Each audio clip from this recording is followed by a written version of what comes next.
What's good, fam? Coach Ronnie coming at you with the episode number 6 of In the Lab. Now today, we're gonna go over base stealing skills. All right, fam, so what exactly are you going to learn today?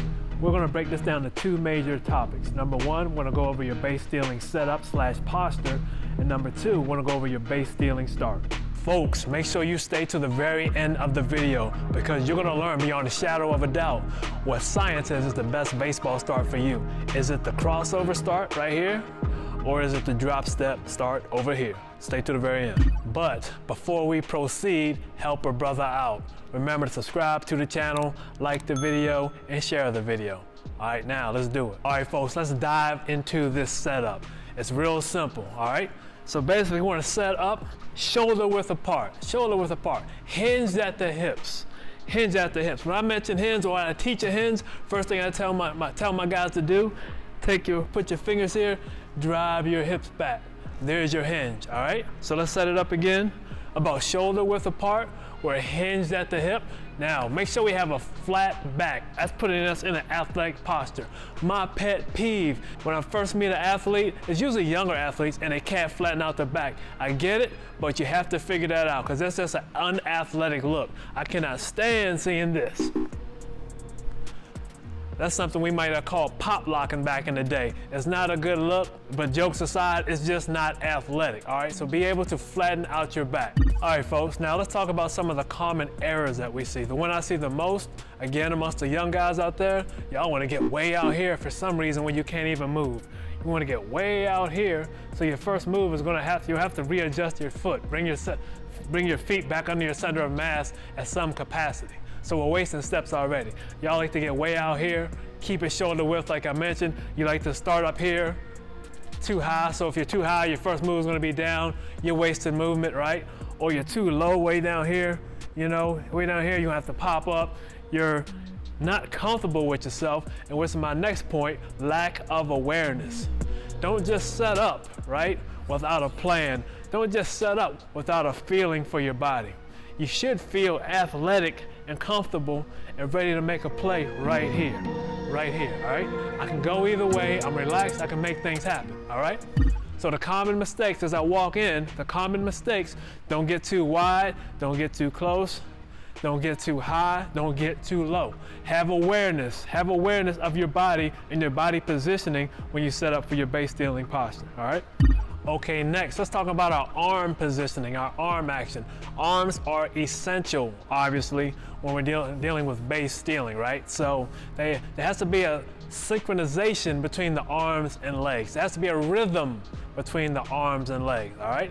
But for the sake of this video, we're gonna focus on the positioning of the arms and the necessary explosive movements of the arm. Now, I'm not gonna make it such a huge deal about your positioning, right? If you're comfortable here, I'm fine with that, but we can't be tense. We have to be nice and relaxed because we have to react right away, right? Now, so if you're good with this, I'm fine with that. But again, we can't have any tension, right? We can't have any tension, number 1. Now this arm right here has to fire through. I'm talking about the right, has to fire through. So it might make a little sense. This is nice, relaxed, but this is right here, ready to go. Because boom, that's what we have to do, right? Nice and relaxed, this is fine. But again, this arm has to come through here, right? So maybe you might want to try keeping that hand in this area, maybe even right here on your hip, but just be cognizant and have the awareness to know this is a better position, a more efficient position when your arm has to drive through here, all right? So again, what feels best for you, but be aware or have the awareness to understand it, what this arm's job is coming through. So you might want to give something a try here, maybe this, maybe right here, all right? Let's move to the next topic. All right, folks, now dealing with the feet positioning in the last segment, we touched on the start a little bit. Before we dive deeply into the start, check out this video up here because when we start talking about start, we're talking about sprint mechanics. This video does a great job of breaking down sprint mechanics, and you even see your boy Usain Bolt in it, so check it out. All right, folks, I had to back up a little bit because I don't want you to miss this. You have to see the feet for this. All right, so I have my lead on first base or whatever base, right? Pay attention. Right now, my feet are parallel. So a couple of things are gonna happen that involve me wasting time, all right? So I'm ready to steal second base, right? So my feet are closed off and they're parallel. So I have to make some room down there, right? So I have to rotate, and then finally I have to come around and sprint, right? Wasted movements, again, parallel, closed off. So what do I have to do? I have to rotate to open up. Then I finally run, all right? So how do we remedy this situation? Simple.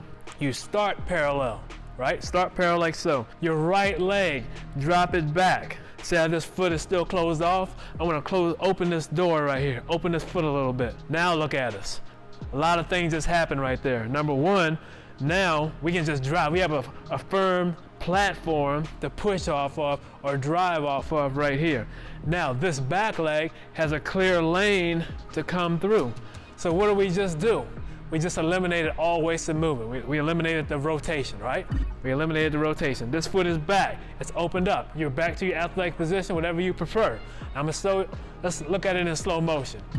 I'm gaining ground, I'm driving off my foot, I'm pushing off this foot. No more rotation, no more wasted movement, all right? So let's move to the next topic. All right, folks, now we're gonna dive into the actual start, all right? So you should know your posture, you should know your foot positioning right here.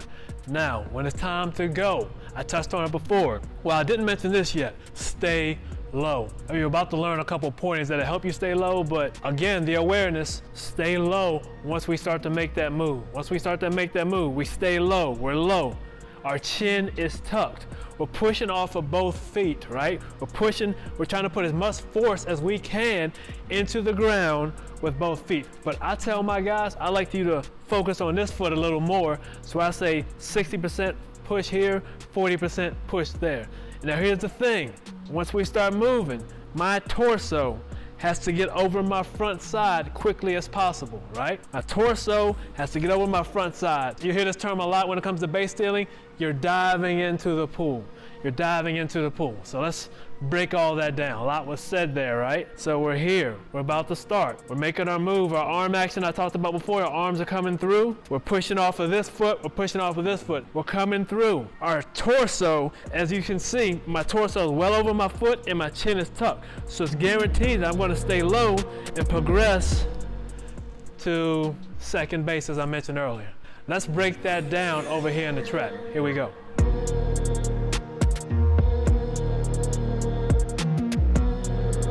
All right, folks, you stuck around this long, so you must want to know about these techniques. Is the drop step more efficient or is the crossover step more efficient? Now, before I answer that, remember, subscribe to the channel, like the video, share the video with your friends, your family, your coaches, and your parents, all right?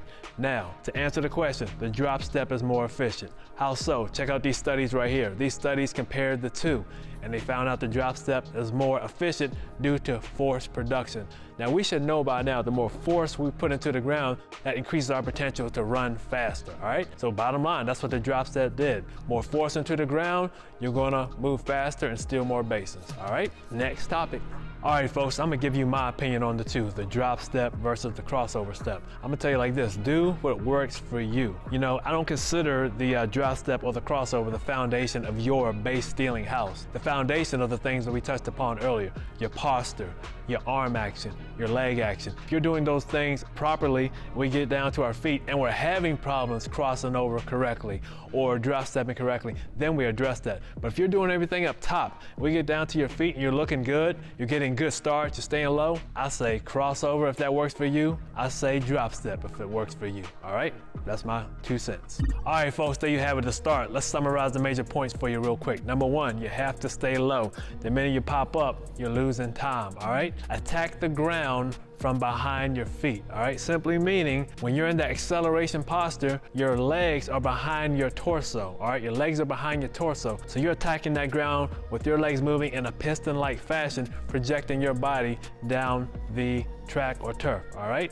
Remember, you're pushing off of both feet. 60% right foot, 40% left foot, all right? And dive into the pool, get your torso over your feet as quickly as possible, enabling you to gain ground as quickly as possible. And tuck your chin. The chin tucking helps you, number one, stay low, but number two, it maintains that line of force. Speaking of, you see that picture right there? You see that line of force, that arrow going from the heel to through the head? That's the line of force. That's the key. That's key for proper acceleration, all right? So when you keep that chin tucked, it helps you to stay low, number one, but again, it helps you to maintain that line of force in the correct acceleration posture. All right, folks, that's all I have for episode number 6 of In the Lab, going over base stealing skills. If you liked the video, hopefully you liked the video, comment down below, right? Again, I have to say it, subscribe to the channel. I'm gonna see you in episode number 7 of In the Lab. Y'all have a good one. Peace.